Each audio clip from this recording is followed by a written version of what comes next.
RRI Indonesia Inspirasi. Pendengar, Anda masih bersama kami Pro 1 RRI Bengkalis. Kita masih di Dialog Interaktif Negeri Junjungan menyapa pagi hari ini pendengar. Ya, pesantren di antara mata rantai pendidikan di Indonesia. Ya, Pak Zulpan, tadi juga Bapak sudah banyak menjelaskan adanya perda, apa sejarah dan juga izin operasional. Nah, kalau terkait izin operasional tadi sudah didapatkan dan berlangsungnya kegiatan pendidikan. Lalu bagaimana pula untuk tenaga pendidik atau ustadz-ustazahnya ini?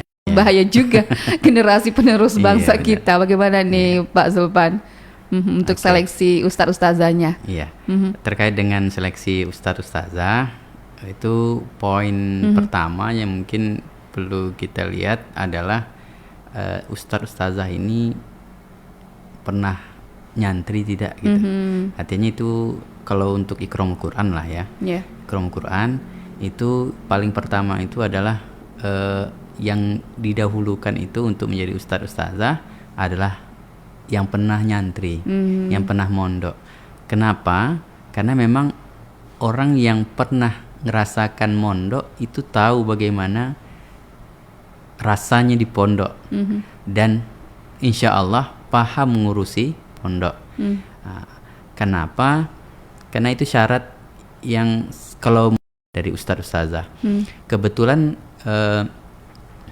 Iqra'ul Quran adalah pesantren tahfiz ya. Di 5 orang hafiz Quran dan itu untuk membimbing juz 10 sampai 15 juz. Kemudian terkait juga dengan seleksi ustadz-ustazah, tentunya kita lebih mengedepankan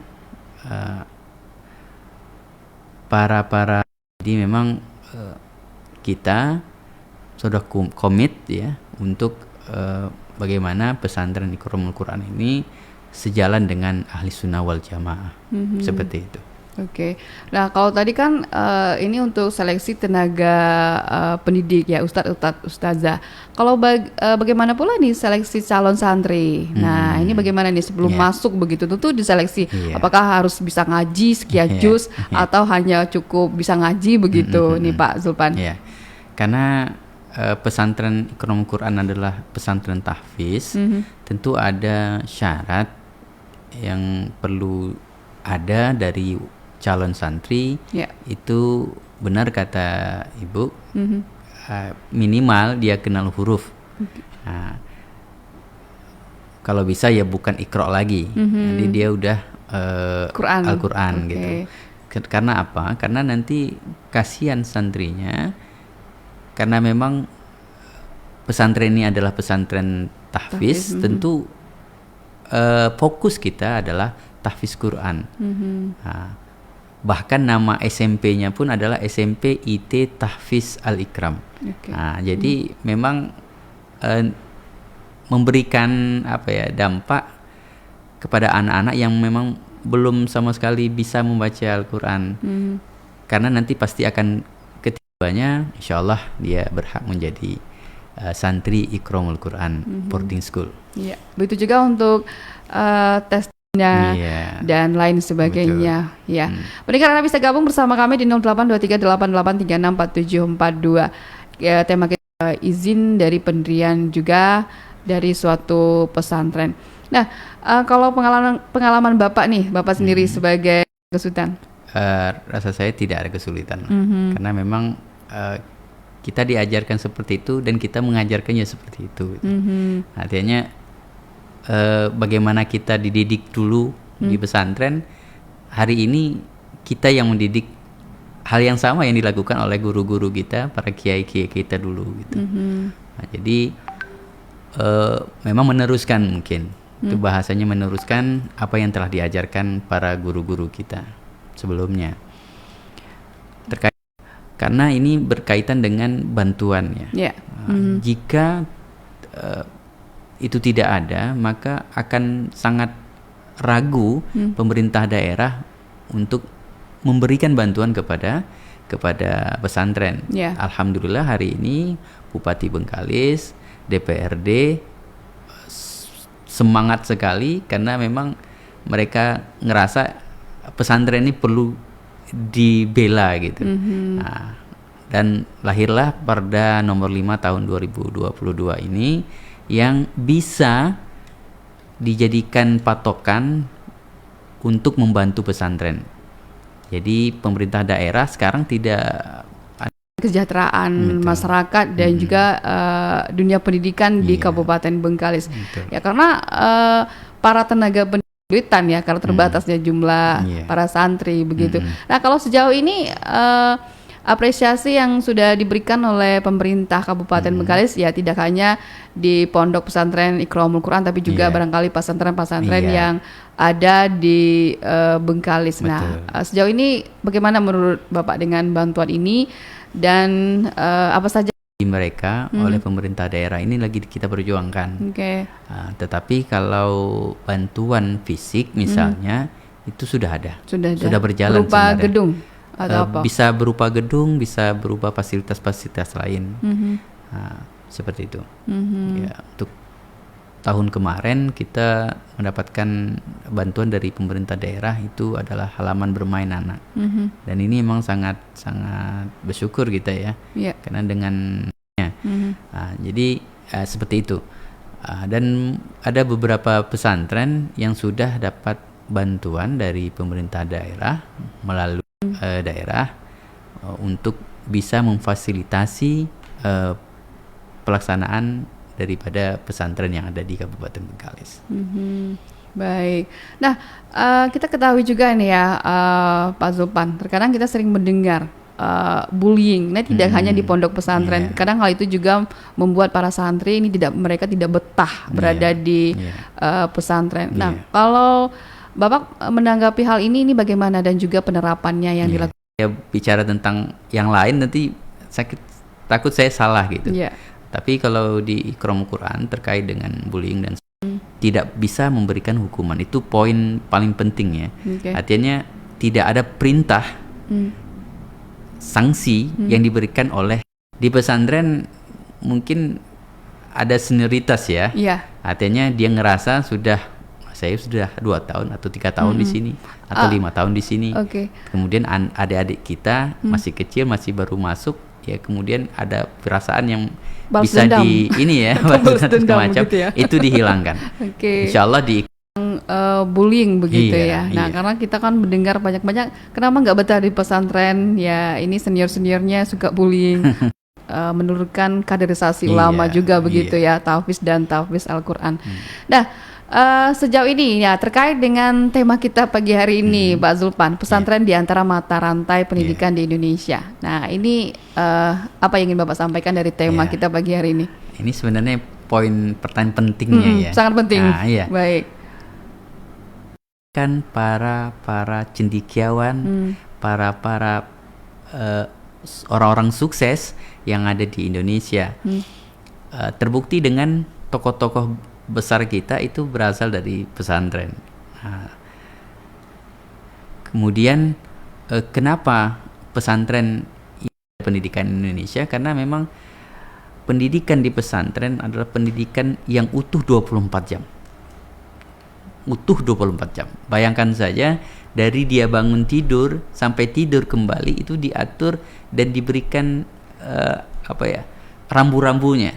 Ini untuk melatih kemandirian, melatih mereka bertanggung jawab terhadap diri mereka dan bertanggung jawab kepada orang lain. Nah, dia bisa menjaga diri. Kita pesantren di antara mata rantai pendidikan di Indonesia. Kita masih punya waktu kebersamaan kita.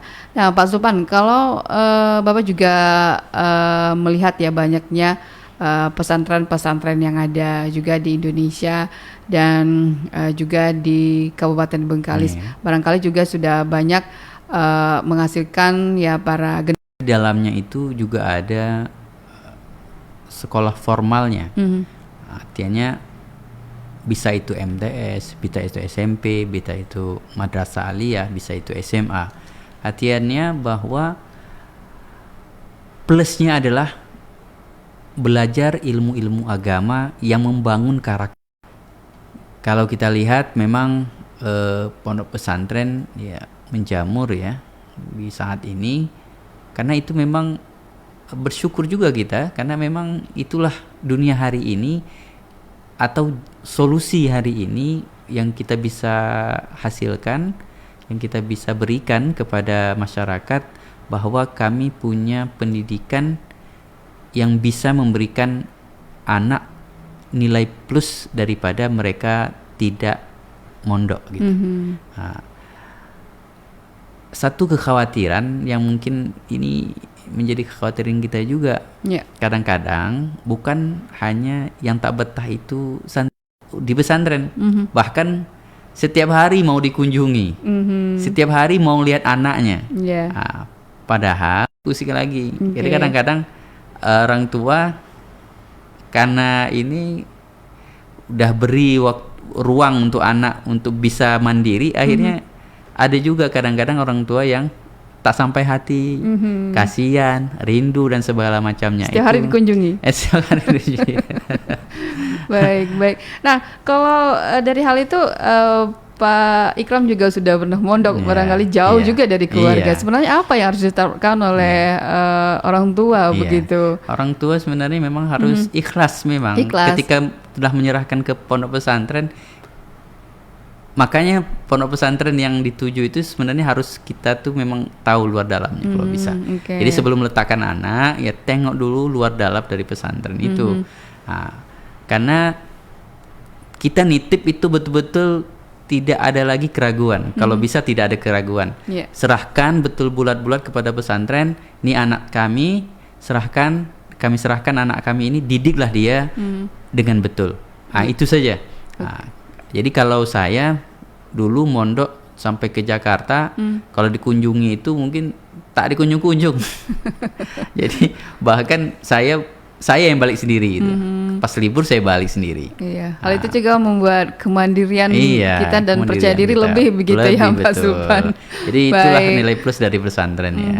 Ya, baik, kita sudah berada di penghujung suara kebersamaan kita di Dialog Interaktif Negeri Junjungan Menyapa pagi hari ini bersama Ijmi. Silakan Pak Sulpan, apa yang ingin disampaikan di akhir kebersamaan kita, silakan.